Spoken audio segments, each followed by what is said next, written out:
The sanctity of human life is under assault. Find out how and what you can do about it in this edition of Life Matters with Brian Johnston. Brian Johnston is the Western Director of the National Right to Life Committee. He has served in many capacities while advocating for innocent lives, as California Commissioner on Aging, as Chairman of the California Pro-Life Council, on the board of the National Legal Center for the Medically Dependent and Disabled. And now here's our host, Brian Johnston.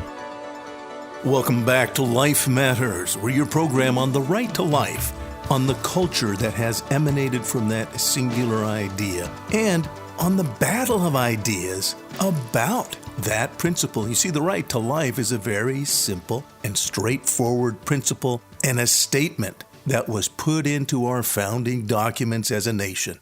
You were created by a creator. Your creator gave you the gift of life. Our founder said that. On the back of every coin is the proclamation that in God we trust. But that statement of the right to life also asserts something else, that the government does have a job in this, and that is to protect your life and the life of all innocent individuals. That to ensure these rights, governments are instituted among men. So this is a critically important idea, and it's under attack right now. There's a violent battle of ideas out to destroy those basic principles.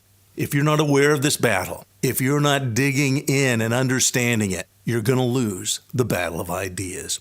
So our program here at Life Matters is designed to equip you and help you understand what's going on, because it's happening right now. Buckle your seatbelts. Today we're continuing our program on later abortions. You know that your neighbors may call themselves pro-choice, but when they understand how late abortions can be done, and that they can be done for any reason or no reason in particular, they don't tend to support that. You need to let them know, because if they don't support that, then they don't support Roe v. Wade and Doe v. Bolton. They're not actually pro-choice. They're more like you. They are pro-life in their sentiments. Help them understand. Today we're going to hear from a great friend of the Right to Life movement, and for good reason. It's Gianna Jessie. I've known Gianna since she was 14. A wonderful young lady then and a wonderful young woman now. You're going to hear her story in her own words. She's speaking overseas, but she's talking about her experience, about being born during the course of an abortion.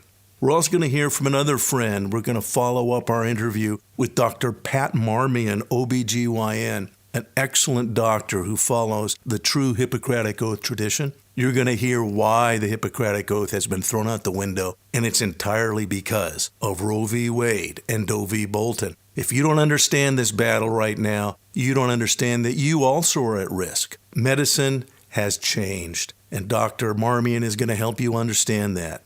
You know, Planned Parenthood has dropped safe, legal, and rare just to being, we can have an abortion anytime we want for whatever reason. They don't care if it's common or actually they want it to be common.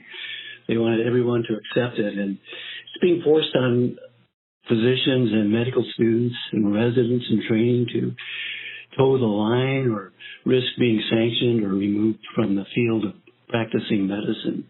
The American Board of Obstetrics and Gynecology has just started a new subspecialty. People go to specialists, OBGYNs, are really not counted as specialists. We're counted as primary care. Mm-hmm. We have subspecialties in infertility and reproductive medicine. We have subspecialists in treating premature labor, premature risks of delivery, called maternal fetal medicine. We have a specialty in women's cancer called gynecologic oncology. And we have specialists in women who have kind of a prolapse or problems with their bladder control. It's called gynecologic urology. Now we have a new specialty, the specialty that trains in how to dismember, disembowel, and decapitate babies in late-term abortions. This has been going on for years and years. The training in this has been funded by the Gates Foundation, the Packard Foundation, the Hewlett Foundation, and other big foundations. now that it's a subspecialty in the practice of medicine, all of this funding is going to be transferred to us, the taxpayers, allowing this foundation money to be used in other areas of abortion advocacy, not only in our country but abroad. What is the term of art for this specialty? It's got the euphemism of complex family planning. Life Matters continues after this. They say sunlight is the best disinfectant. Did you know that California has a law on the books that says you need to protect babies born alive in the course of an abortion? But that law is simply ignored. The current legislature and Governor Newsom's administration support all abortions all the time. And they simply do not examine or regulate the practice even though our tax dollars pay for it. We need to shine a light on this cover-up of the abortion industry in our state. Go to CaliforniaProLife.org and click on the Light of Day Project. We need the facts about late-term abortion to be examined and made known. We need the government doing its job to protect lives. We need the light of day on this. Go to CaliforniaProLife.org. And now back to more Life Matters with Brian Johnston. Welcome back to Life Matters. In just a moment, we're going to pick up our second half of the interview with Dr. Pat Marmion as he talks about OBGYNs and how that particular profession and how medicine itself has been dramatically changed. You need to understand this. But first, I want to remind you of the Light of Day Project. The Light of Day Project is out to shine the light of day on the real practice of abortion and do it in a way that your neighbors will understand. Again, your neighbors may call themselves pro-choice, but by and large, when they know how late abortions are done, that these children are dismembered, that they're decapitated, their organs are sold on the market, literally sold for experimentation and other purposes. They don't go along with that. Help them understand. Help shine the light of day on this project. Find out more. Help shine the light of day on this issue for them. Find out more at CaliforniaProLife.org and click on the Light of Day Project. Listen up as we start talking about later term abortion. The Doe v. Bolton decision is what allows this. Roe refers to the trimester system, but that only defines where the process is done. There's no recognition under Roe that this is a human being.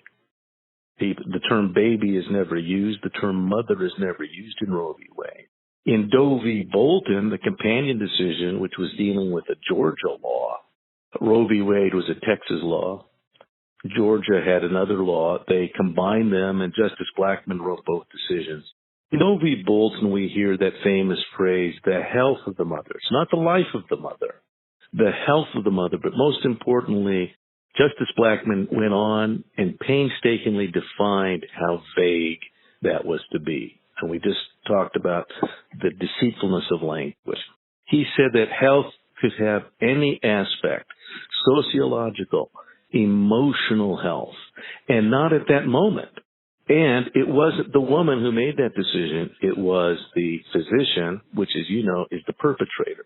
The one hired to kill that baby would make the decision. And it was up to him if even sometime in the future her sociological health might be at stake, then killing that baby was licit. So that's for all 9 months of pregnancy. And that's what's happening under Roe and Doe. So understand that what Dr. Marmion is talking about is perfectly legal under Roe and Doe. It's the law of the land right now. Failure to understand that is failure to understand the moment in which we live.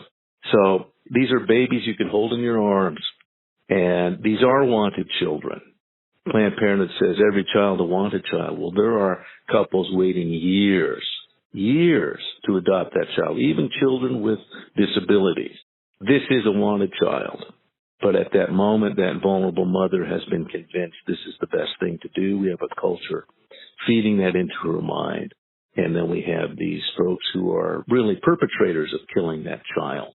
And, of course, now using the euphemism complex family planning. So it's terrifying, but we need to look it straight in the eye. We need to see what this is.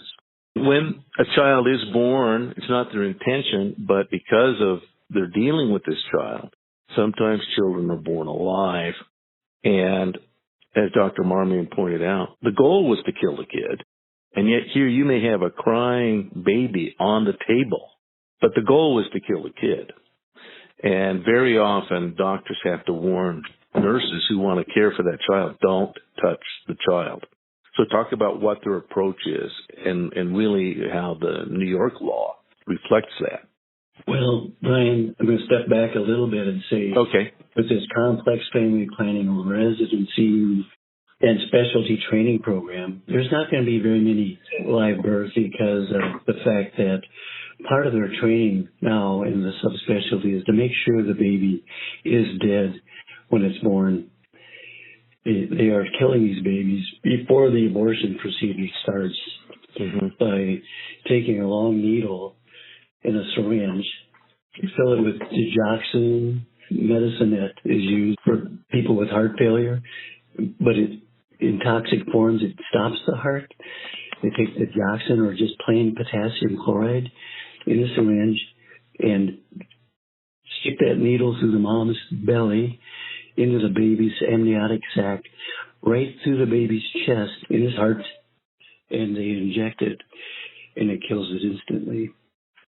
So then these moms are taken, with their dead babies, are taken to the hospital for an induction of labor because of stillbirth. The stillbirth was not really a stillbirth, it was a homicide by the abortionists. So a lot of the numbers for late-term abortions are depressed because they're coded out as stillbirths. And we'll see fewer and fewer survivors of abortion as this technology is more widely adopted by our, quote, subspecialists, unquote. It's critically important that pro-lifers realize that this is going on now. It's not that it might happen. And again, these are not being done because there's anything wrong with the child, or that there's anything, quote, wrong. Not that that would make it right, but the mother, her life is not at stake. They would imply that. And they'll often hide behind the phrase health. I just defined for you what Justice Blackmun called health. Anything the abortionist feels, it's about his feeling about how this child's life might impact the mother. And, of course, his feeling, he's in this profession to kill. That's his feeling.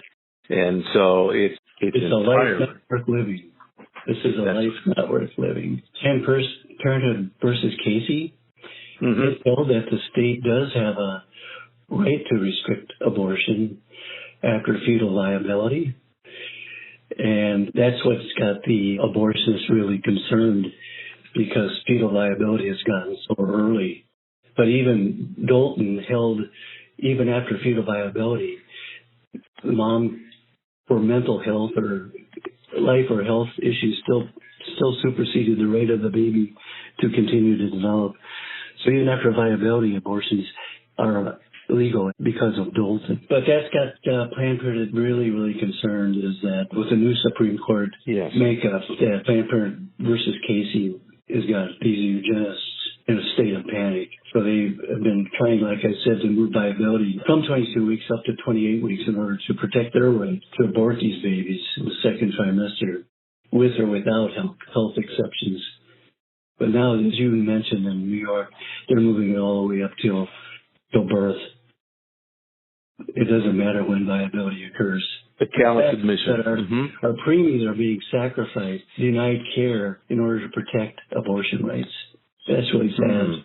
So it has ramifications beyond choice. It has ramifications on who gets treated in the neonatal intensive care unit of babies that are really wanted and just had an untimely birth. There's a concerted effort within the medical profession to not help these children. They weren't the target of abortion, but in order to keep the survival rate down, they're intentionally underserving these children. That's correct. That's chilling. Well, Dr. Marmion, you're still teaching now, that's right? That's right. I'm on the faculty of College of Medicine at Washington State University. Yeah, I'm an associate clinical professor there. Excellent. Well, there's too few of you, and yet what you represent is the very heart of medicine. And that is that the purpose of medicine is to help and protect and, if possible, heal, but to never harm the patient. And yet now that's completely out the window. The Hippocratic Oath, primum non nocere, the rule, the one guiding rule of medicine, is completely dismissed. So we are living in a dystopic culture where doctors are actually hired to kill. And that's happened, of course. We've talked on this program many times about voluntary euthanasia. That's what assisted suicide is. And you simply hire a doctor. But then the voluntary aspect is easily removed because under law, the notion of substituted judgment can be put in. And so there's many who are dependent on the goodwill of others who are being killed in the name of voluntary euthanasia, in the name of suicide, but it's really medical killing. And unless people realize what's happened to medicine through the Roe and Doe decisions, they're not going to fight to change it. But it is up to society to change it. It's up to society to raise their voice. You know, that the medical profession, they tend to protect their own, and it's not to be that way. There's other responsible positions of society, the military, the police. But if you have the ability to kill, you are governed in a just society by outside governmental authority that holds you to account. If not, then if the military makes its own rules, it's called a military dictatorship. We are living in a dystopic medical dictatorship, such that in the Netherlands, I know people, they do not want to go to the hospital, and they would much prefer to go to the UK right now. But even now in the US, it's very, very dangerous.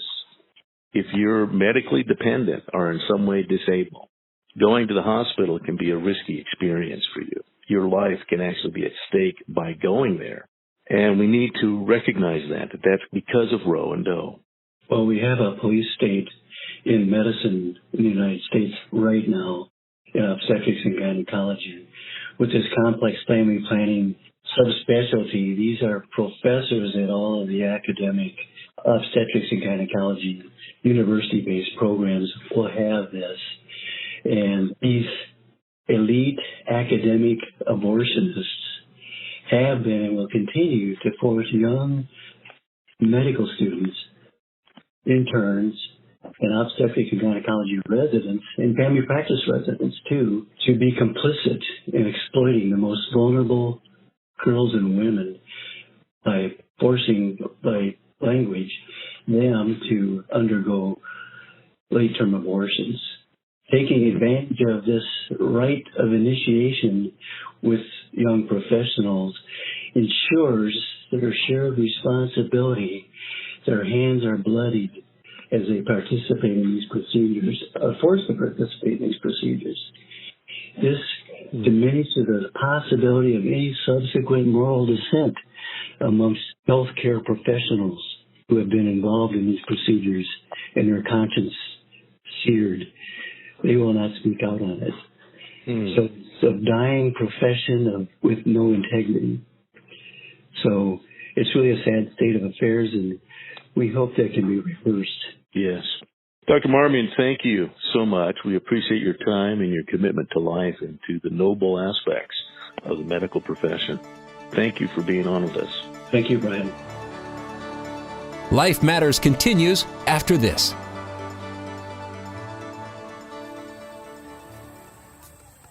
Well, hi. I just wanted to thank you for joining me. You know, I have good friends, children, young adults, and adults that have Down syndrome. And they are so loved. Their parents love them so much because they're the happiest people you'd ever want to know. I really love them. I'm going to tell you something, though, that's rather frightening. The government of France has now prohibited showing positive images of Down syndrome children and letting parents know how lovable they are. That's an actual law in France. Here in the U.S., 80% of Down syndrome kids are killed by abortion before they're born. In France, it's 96%. So we're not a whole lot better. If you'd like to help out, you can go to the National Down Syndrome Society, ndss.org, to help out. That's ndss.org. We really are in a battle of ideas, and lives really are at stake. And now back to more Life Matters with Brian Johnston. Welcome back to Life Matters. We're going to hear from Gianna Jessie. It's actually an excerpt from her presentation. I've met Gianna on several occasions. She is a lovely young woman, powerful speaker, but you need to know she was aborted. That's right. She literally was aborted and survived the abortion. She's an abortion survivor, and she was adopted and a very impressive young woman. You're going to hear from Gianna Jessie. I'm adopted, and my biological mother was 17, and so was my biological father. She was 7.5 months pregnant when she decided to go to Planned Parenthood, which is the largest abortion provider in the world, and they counseled her to have a late-term saline abortion, which is a saline salt solution that is injected into the mother's womb. The baby gulps that solution, it burns the baby inside and out, and then she is to deliver a dead baby within 24 hours. And to everyone's great shock and surprise, I didn't arrive dead but alive on April the 6th, 1977, in a Los Angeles County abortion clinic. What's fantastic about this, about the perfect timing of my arrival, is that the abortionist was not on duty yet. So he wasn't even given the opportunity to continue on with his plan for my life, which was death. And I know that I am in a government building, and a beautiful one it is, and I love your country as well as my own. But I know in the age that we live in, it is not at all politically correct to say the name of Jesus Christ in places like this. To bring him into these sorts of meetings, because his name can make people so terribly uncomfortable. But I didn't survive so I could make everyone comfortable. I survived so I could stir things up a bit. And I have a great time doing it.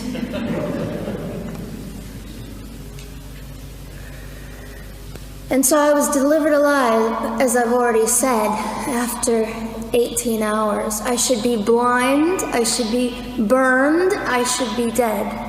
And yet I'm not. You know what is fantastic vindication is the fact that the abortionist had to sign my birth certificate. So I know who he is.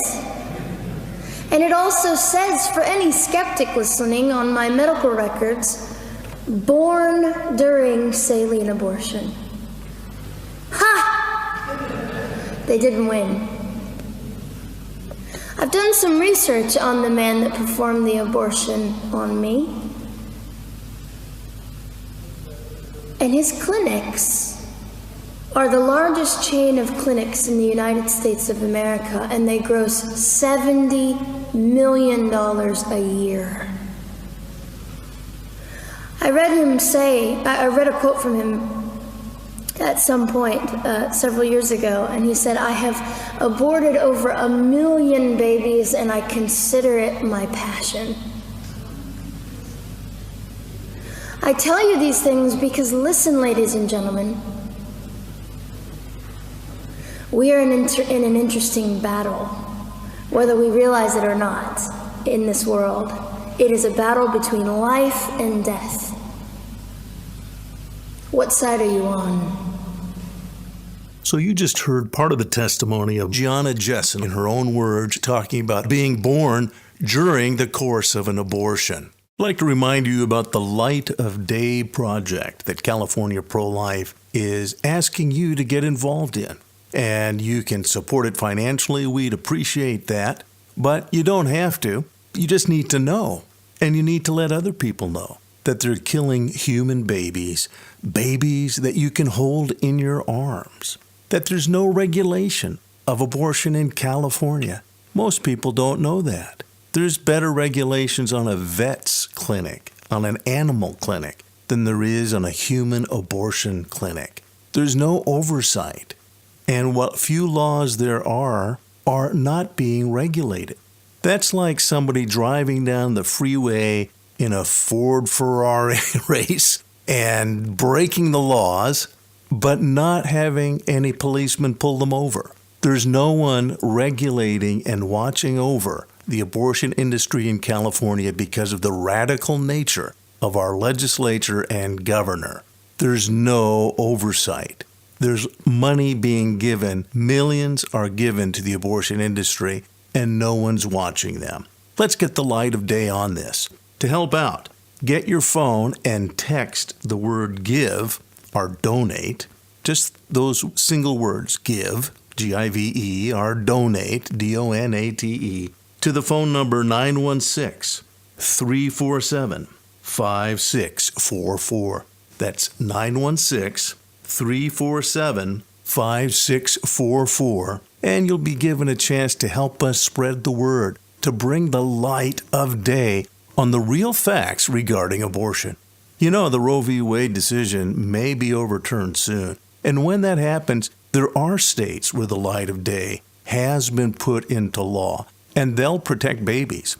But a lot of Californians are walking in darkness. They've been misled by ideologies and by a media that misrepresents abortion as merely a choice or as a reproductive right.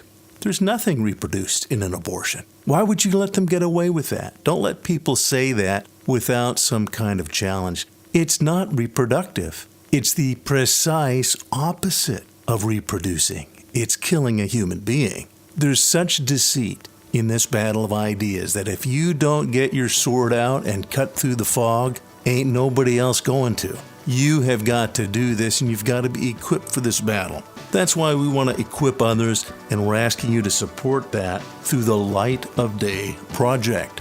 Thank you for listening and supporting the Right to Life. Thank you for caring enough to battle in this battle of ideas. Because if the wrong ideas are put into law, then very dangerous things will happen.